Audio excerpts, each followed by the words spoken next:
So here we have a parabola with a graph y equals 2x squared. And it tells me that the y coordinates of P and Q are 10. So see that P point and the Q? Let me just change the pen color. So the P right there and the Q right there, the y value there is 10. So if that point lies on the graph, I can just go to my equation of the graph, and instead of the y, I'll just replace that with 10.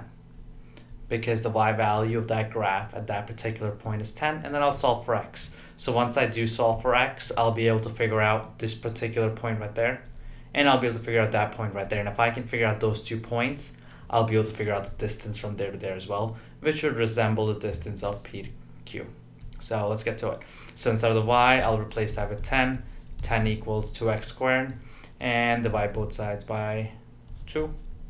That leaves me with 5 equals x squared. And then x will equal plus or minus square root of 5, right? Square root of that side, square root of that side. So I know that the one possible value of x is negative square root of 5, and the other one is positive square root of 5.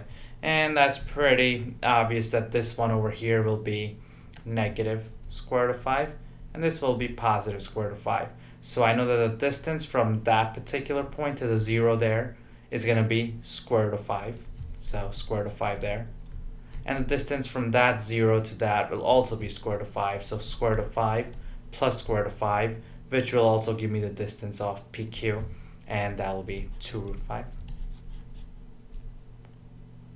Make my answer C.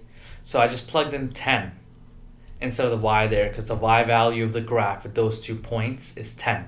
And then I solve for the x value at that particular point, and at that point I got negative square root of 5 here, square root of 5 here. So if that's that, all I have to figure out is the distance from here to here, because that's the same thing as the distance of P to Q. And square root of 5 is the distance from here to here, square root of 5 is the distance from here to here, and when I add square root of 5 plus square root of 5, I get 2 square root of 5, which is answer choice C.